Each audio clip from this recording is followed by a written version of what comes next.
और बात लोकसभा चुनाव की कर लेते हैं। कांग्रेस अध्यक्ष राहुल गांधी मिशन उत्तर प्रदेश में जुट गए पूरी ताकत के साथ। अगले महीने उत्तर प्रदेश में राहुल गांधी की 12 रैलियां होंगी। राहुल की पहली रैली लखनऊ में होगी। टिकट के दावेदारों को रैली में 10 लाख लोग जुटाने का लक्ष्य दिया गया है। रविवार को गुलाम नबी आजाद और राजबब्बर की बैठक हुई। रविवार की बैठक में अवध के कार्यकर्ताओं से बात की गई।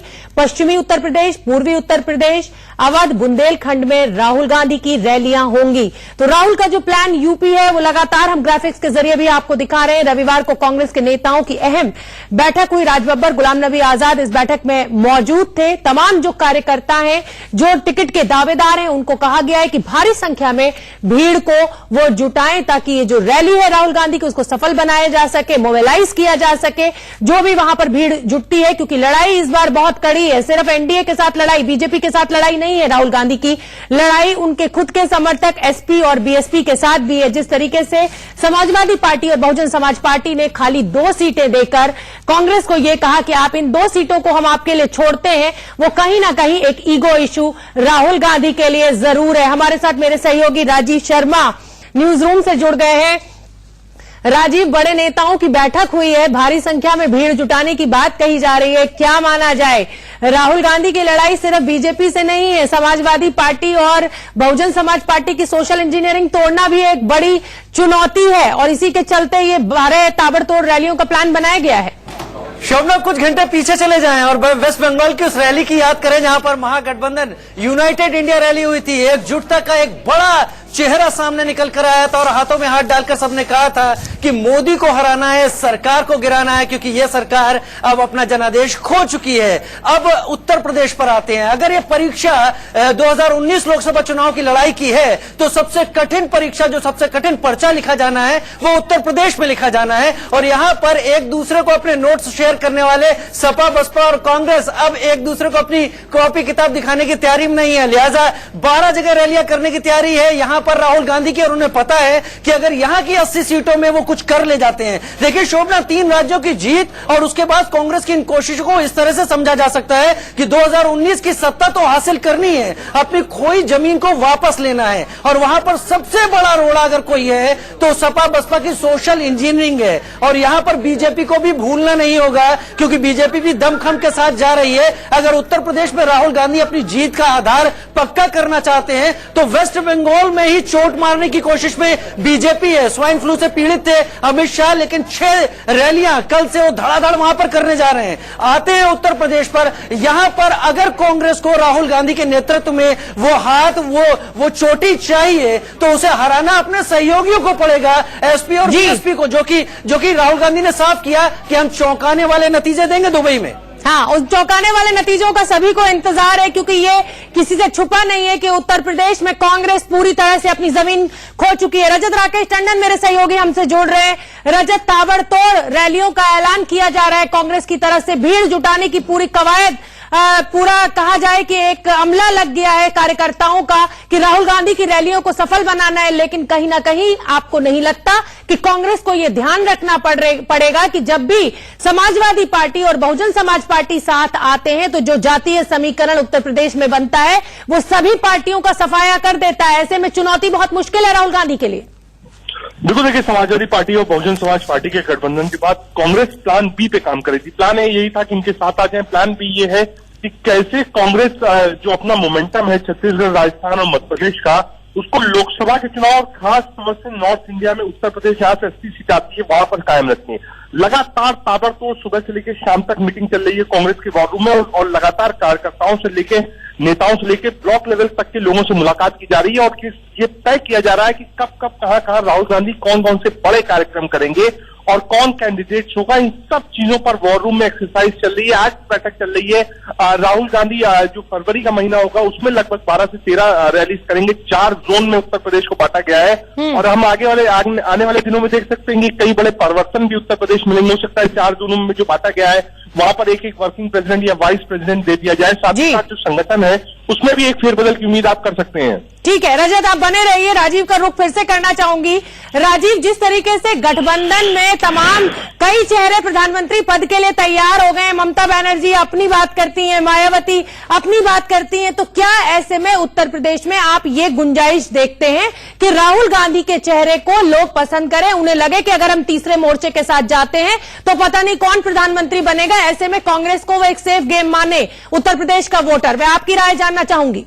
शोभना, एकदम सही बात कह रही हैं आप। यहां पर आपका पूरी तरह से समर्थन करूंगा। कांग्रेस की भी यही कोशिश है कि राहुल गांधी को उत्तर प्रदेश से एक ऐसी मेजोरिटी या एक ऐसी जीत दिलाई जाए जिससे राहुल निर्विवाद रूप से इस गठबंधन का एक बड़ा चेहरा साबित हो। डीएमके नेता स्टालिन अचानक यूनाइटेड इंडिया रैली जो कि वेस्ट बंगाल में हुई उसमें पलट जाते हैं। उन्होंने ही शुरू में कहा था कि राहुल हमारे नेता है, लेकिन वो कहते हैं क्योंकि यहां से बंगाल के लोगों का मानना है कि ममता दीदी ज्यादा बेहतर है, इसलिए उन्होंने अपनी बात को खामोश कर लिया। कहीं बहुत कांग्रेस की मजबूरी है राहुल को एक बड़ी जीत, और वो भी उत्तर प्रदेश से। यहां पर याद रखना होगा बाकी राज्यों की बात नहीं है, केवल उत्तर प्रदेश की, क्योंकि यहां पर 2 सीटें अगर एसपी बीएसपी ने कांग्रेस को दी हैं तो वहां पर किसी तरह के सहयोग की बात नहीं है। राजनीतिक एनालिसिस किया जाए तो एक तरीके से कांग्रेस के लिए यह एक बहुत ही खराब वक्त होगा कि उसके सहयोगी उसे 2 सीटों पर रखते हैं। वहीं कांग्रेस खुद को एक लीडिंग पोजीशन में रखती है। उत्तर प्रदेश जीतना ही होगा, तभी राहुल निर्विवाद चेहरा बनेंगे। और राहुल अगर निर्विवाद बनते हैं तो बाकी सारे चेहरे, अगर मायावती की बात करें, ममता की बात करें या और किसी की बात करें, वो छोटे हो जाते हैं। और अगर उत्तर प्रदेश की जीत इन वोटों के ध्रुवीकरण में बट गई और राहुल के पास वो सीटें नहीं रही, तो यह भी मानना हमारे लिए कोई कमी की बात नहीं होगी कि फिर राहुल शायद आगे ना दिखाई पड़े। ठीक है राजीव, आप बने रहिए। विजय मिश्रा लखनऊ से हमारे सहयोगी हमसे जुड़ गए।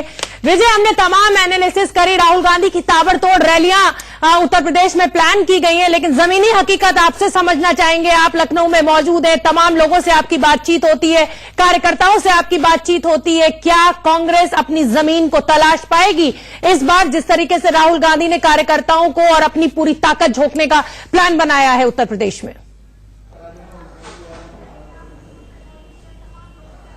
बिल्कुल सही कहा आपने, क्योंकि जिस तरह से उन्हें एक आशा थी कि समाजवादी पार्टी और बहुजन समाज पार्टी के साथ वो यहां पर गठबंधन में जा सकते हैं, तो उसके बाद यहां पर जब समाजवादी पार्टी और बहुजन समाज पार्टी का गठबंधन हो गया और कांग्रेस को एकदम बाहर रखा गया है, तो जाहिर है कि उत्तर प्रदेश उनके लिए काफी चैलेंजिंग बन गया है, क्योंकि अन्य प्रदेशों में तो वहां के सहयोगी दल के साथ उनका गठबंधन होता हुआ तो दिख रहा है, लेकिन उत्तर प्रदेश में जो उनके 2 बड़े सहयोगी दल थे उन्होंने उनके साथ किनारा कर लिया। और ऐसे में अब उन्हें छोटे छोटे दलों का ही सहारा रहेगा। और उत्तर प्रदेश में अगर हम पिछले रिकॉर्ड की बात करें तो सिर्फ 2 सीटें ही लोकसभा की उत्तर प्रदेश में यहां कांग्रेस के खाते में आई हुई थी। और ऐसे में काफी ज्यादा चैलेंजिंग हो जाएगा, क्योंकि पश्चिमी उत्तर प्रदेश और बुंदेलखंड की हम बात करें तो यहां पर जो वर्चस्व रहा है कांग्रेस का काफी अच्छा रहा है। अगर हम पिछले लोकसभा की हम बात करें तो सिर्फ 2014 के पीछे हम थोड़ा सा जाएं, तो ऐसे में एक बार कांग्रेस को यहां फिर से अपनी उपजाऊ जमीन दिख रही है। और यही कारण है कि वहां पर चाहे मुस्लिम हो, चाहे जाटो हो, चाहे जाट हो, या फिर इधर बुंदेलखंड की तरफ अगर हम आ जाएं तो यहां का जो एक पूरा एरिया है वो कांग्रेस के काफी पक्ष में रहा है। प्रतापगढ़, इलाहाबाद या इन सब हम लोकसभा सीटों की बात करें तो यहां पर भी कांग्रेस अच्छी खासी अपनी धमक रखती है। और ऐसे में एक बार फिर से अगर वहां पर उन्हें आना है तो कांग्रेस खुद वहां पर राहुल गांधी को कमान संभालनी पड़ेगी, कार्यकर्ताओं में जोश रखना पड़ेगा। और इस समय पहले कांग्रेस कार्यालय में भीड़ नहीं दिखती थी, लेकिन जब से 3 सीटों का रिजल्ट 3 विधानसभाओं का रिजल्ट निकला है उसके बाद से कांग्रेस कार्यालय में भी भीड़ दिखने लगी है। और मैं आपको बता दूं कि जो पिछली बैठक हुई थी जिसमें प्रदेश अध्यक्ष राज बब्बर, इसके अलावा पीएल पुनिया, गुलाम नबी आजाद और ये सभी बड़े चेहरे, प्रमोद तिवारी वहां पर जब शामिल हुए थे तो अच्छी खासी भीड़ वहां पर नजर आई थी। तो ये कहा जा सकता है कि कहीं ना कहीं पिछले विधानसभा चुनाव से मिली हुई ऊर्जा और अब राहुल गांधी का यहां फ्रंट पर कांग्रेस में खड़े होना कांग्रेसी कार्यकर्ताओं में काफी ऊर्जा जगा चुका है। और जिस कार्यालय में कोई दिखता नहीं था वहां पर लोग भी दिखने शुरू हो गए हैं। बिल्कुल, मध्य प्रदेश में भी इस ऊर्जा का नतीजा हमने देखा, राजस्थान में भी देखा और छत्तीसगढ़ में भी देखा। तो कहीं ना कहीं कांग्रेस की वो जो रिजल्ट्स राजस्थान, छत्तीसगढ़ और मध्य प्रदेश में आए उनको दोहराने की पुरजोर कोशिश कांग्रेस करेगा। विजय,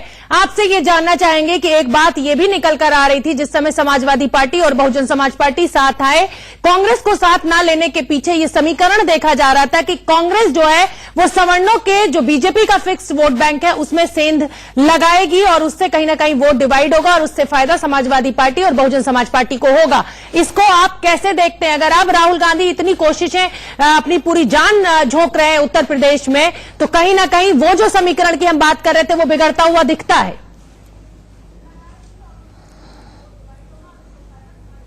बिल्कुल सही कहा आपने, क्योंकि यहाँ पर ये एक अंदाजा था सिर्फ समाजवादी पार्टी और बहुजन समाज पार्टी का, क्योंकि लास्ट टाइम पे जब समाजवादी पार्टी में मेरी बात हुई थी, बड़े नेताओं से बात हुई थी, तो उन्हें विधानसभा चुनाव का उदाहरण दिया था और ये कहा था कि जो कांग्रेस के वोट हैं वो कहीं पे ट्रांसफर नहीं होते हैं या कांग्रेस का वोट बैंक यहाँ पर है ही नहीं, जिसका रिजल्ट ये रहा कि काफी बड़ी हार जो है वो राहुल गांधी और अखिलेश यादव के गठबंधन को उठानी पड़ी थी। और उसी को सबक लेते हुए यहाँ पर ये बहुजन समाज पार्टी का भी कहना है कि कांग्रेस के वोट ट्रांसफर नहीं होते और कांग्रेस के वोट इतने अच्छे है भी नहीं। हालांकि ये जरूर माना जा रहा था कि जिस तरह से मध्य प्रदेश, राजस्थान का रिजल्ट निकला है, उसके बाद उत्तर प्रदेश में जो गठबंधन की जो तस्वीर होगी वो कम से कम कांग्रेस के पक्ष में रहेगी और एक दबाव जो है इन दोनों पार्टी के ऊपर मोरल रूप से पड़ेगा। लेकिन उसके बावजूद भी यहाँ पर समाजवादी पार्टी और बहुजन समाज पार्टी का गठबंधन बस इसी दृष्टिकोण में हुआ है कि कहीं ना कहीं यहाँ सवर्णों का वोट भी कटेगा। लेकिन मैं आपको बता दूं कि यहाँ पर हलचल कुछ दूसरी है। लोगों को लग रहा है कि यहाँ पर जो वोटिंग होगी, यहाँ पर जो माइंड होगा वोट देने का, वो कहीं ना कहीं सेंट्रल को देख करके सोच करके देने का यहाँ पर पूरी तरह से होगा। और उसके अलावा भी समाजवादी पार्टी और बहुजन समाज पार्टी यहाँ से जीतती भी है, यहाँ से अगर उनके खाते में सीट जाती भी है तो वो समर्थन किसे करेंगे? क्या वो भाजपा में वो लोग जा सकते हैं या फिर वो कांग्रेस को समर्थन करेंगे? क्योंकि वहां पर केंद्र में सिर्फ दो तस्वीर सामने नजर आती है और ऐसे में अगर आप यहां पर गठबंधन नहीं कर रहे हैं और उसके बाद में आप अगर कुछ सीटों के साथ जाकर के वहां पर सौदेबाजी वाली स्थिति पैदा कर देते हैं तो वो कांग्रेस के लिए मुश्किल खड़ी कर सकती है। तो यही वजह है कि यहां पर अभी भी लोग अपनी मन को कहीं पर भी टटोल नहीं पा रहे हैं या कहा जा रहा है स्थिर नहीं रख पा रहे हैं कि उन्हें वोट किसे देना, क्योंकि मुस्लिम यहां पर जो है वो यहां पर जो चर्चा होती है वो कांग्रेस के पक्ष में जाते हुए नजर आते हैं। लेकिन जिस तरह से बहुजन समाज पार्टी और समाजवादी पार्टी का गठबंधन हुआ है वो कहीं ना कहीं एक बार फिर से परेशान करता है राहुल गांधी को, क्योंकि यहां पर जाटो, मुस्लिम या फिर ये कहा जा सकता है दलित वोट या फिर ओबीसी वोट जो है ये एक ऐसा यहां पर आपस में एकजुट हो गया है समाजवादी पार्टी और बहुजन समाज पार्टी के पक्ष में जो दिख रहा है वही सबसे बड़ी दिक्कत है कांग्रेस के लिए भी और बीजेपी के लिए। आगे बढ़ेंगे फिलहाल।